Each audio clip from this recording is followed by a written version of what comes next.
نحمدہ و نصلی علی رسولہ الکریم۔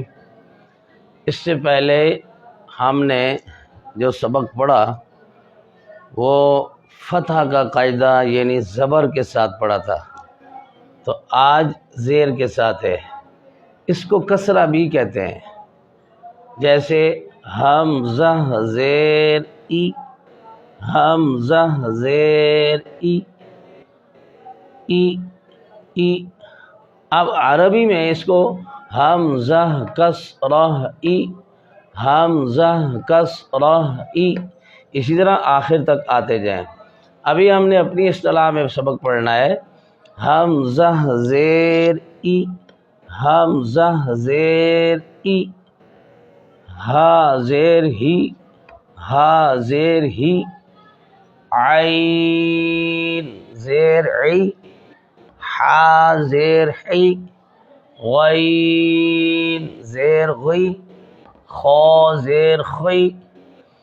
اب اس سے جو پچھلا سبق تھا اس میں ہم نے بتایا تھا کہ یہ 6 حروف حلقی ہیں، حمزہ ہا، عین حا، غین خو، یہ 6 حروف حلقی ہیں۔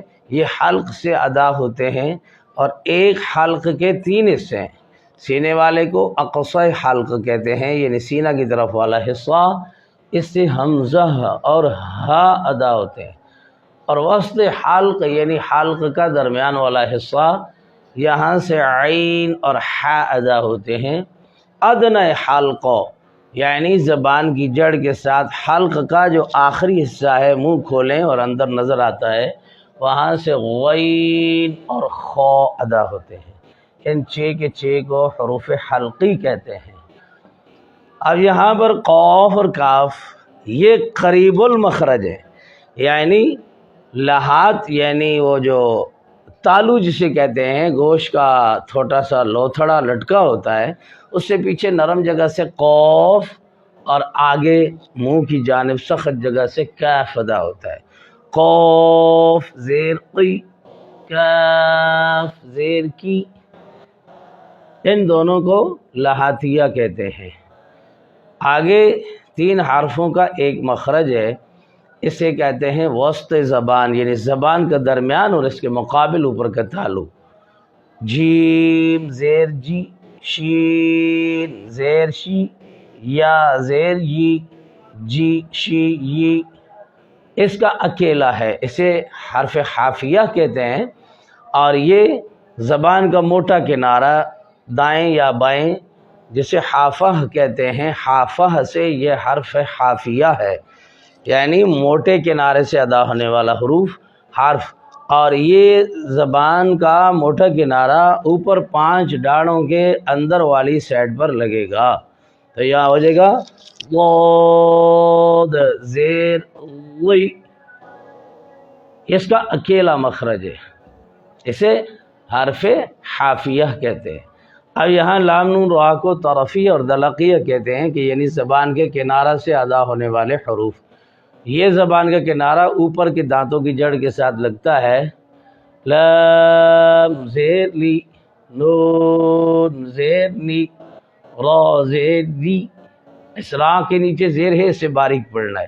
را پر زبر اور پیش ہو تو اسے موٹا پڑھیں، را کے نیچے زیر ہو تو اسے باریک پڑھیں۔ لی نی ری، آگے تو کو ہر حال میں موٹا پڑھنا ہے۔